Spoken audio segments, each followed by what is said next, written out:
Ladies and gentlemen, boys and girls, shit of all ages, HollywoodShono here, about to give you the daily vlog for Sunday, September 25th. Those of you guys that watched yesterday's vlog, you got to see me roasting Evan Quinn. It was actually a repost from about a year and a half ago when people reported it to get removed. I have a feeling that said people are not actually watching my videos anymore. I'm going to repost it. My feelings still stand the same. If you're a pussy and a coward, you're going to get called out for it. Now, with that said, I did post some Smackdown and Rampage thoughts on Twitter. One of the big problems that I feel that WWE has right now, and it's going to take a lot of time to undo the damage. There are a lot of people in the WWE that are relegated as jobbers. People like Lacey Evans, people like Shitzy Blackheart, people like Natalya, people like R-Truth, Jinder Mahal, Robert Roode, even Dolph Ziggler. The Miz has like a 30% win rate. There are a lot of people that just suck in the WWE right now.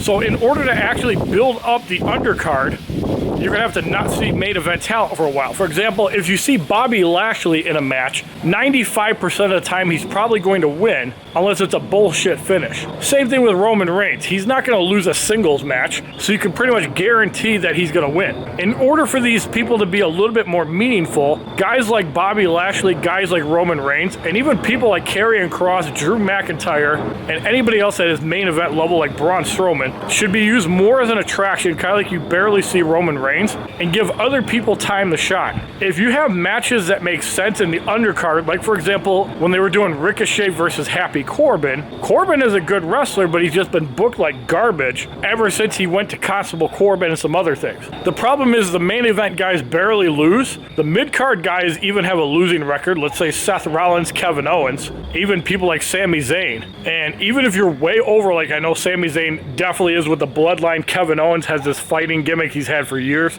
Sheamus is a brawling brute. You just cannot get past the fact that they're not going to win a title. Someone like Gunther probably has more of a chance because he's new and he hasn't been tested. If he ever gets fed to Roman Reigns, that's going to cause the credibility to go down. And that's a big problem I see with WWE. It's an even bigger problem with AEW because on Dark, the people that have shitty records that are actually used to feed people on Dynamite get wins on Dark. And I feel that AEW Dark should not count in the wins and losses. And also the matches need to be booked better. You can't have all your good talent on Dynamite and then put the half-ass stuff on Rampage. Yes, putting Wardlow and Samoa Joe on Rampage is fine, but you have to give them credible opponents. You have to give them people that actually have a chance of winning. Like, for example, if you put Wardlow and Samoa Joe up against Chris Jericho and Sammy Guevara, now that match has a lot more star appeal than Tony Nese and Josh Woods, who have 0% chance of winning. And that's a problem with wrestling these days. There's a lot of talent that has no chance of winning a match, which is why people are so bored by it. Wrestling in the 90s, even the mid-card,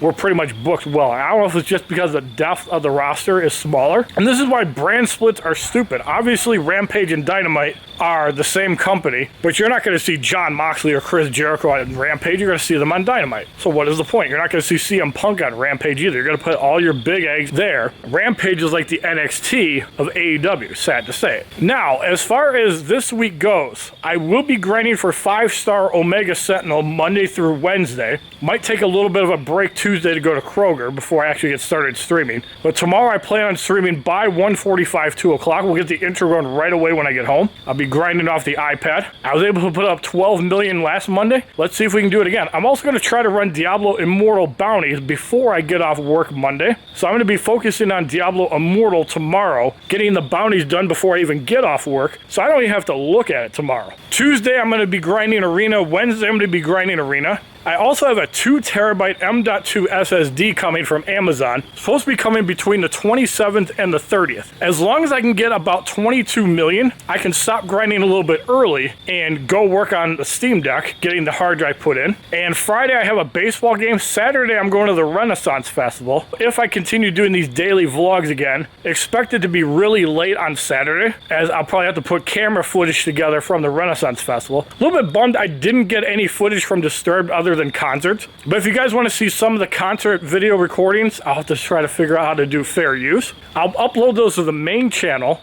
I went to a Disturbed concert yesterday with Beth and Annalise. I had a great time. In this moment, I tuned out of for the most part, and the other bands I just didn't really care about, mostly because I really don't know them. I came there for Disturbed, and they definitely delivered. I like their 2 songs from their new album. I have 3 copies pre-ordered, one for myself, one for Beth, one for Annalise. Now, as far as after this week goes, there might be other arenas that I'm grinding, like there'll be another Doom available, the Iron Man version on Monday that I'm going to go for. I'm not going to go for it this week because Friday, Saturday, I'm going to be busy. So I'm going to go for it round 2. I'm hoping it'll go lower. And if I don't get the Immortal Doom, Infamous Iron Man, I'll just try from Featured Cavaliers and also from the Featured Crystal, as I'll be saving units for that. Over the next few weeks, I'm going to be working on my Steam Deck. Once I do, I'm going to have a 2 terabyte internal hard drive. 1 terabyte is going to be Windows for games like Destiny 2, for games like PSO2, and Xbox Game Pass. I'll probably have about 600-700 gigs free on the Steam Deck. I'll probably make a full terabyte on Windows. I probably don't even need more than 512 gigs, but we'll give a little bit of room for the Steam Deck, because there are some games like Elden Ring, games like Borderlands, games like Tekken, games like WWE 2K22, which might be installed on the Windows side of things, that I don't want to have to swap memory cards in order to play. Or maybe even the larger games like Borderlands 3, that takes up like 130 gigs, Elden Ring, which is a super popular game, and even Tekken 7. I could put those on the main Steam Deck drive, and if I have like 700-800 gigs, I can probably fit 6 games easily that are really large. And I want to thank everybody for checking out the return of the daily vlogs. Some of you guys gave some really good support on that, and I'll see you guys probably tomorrow for yet another daily vlog.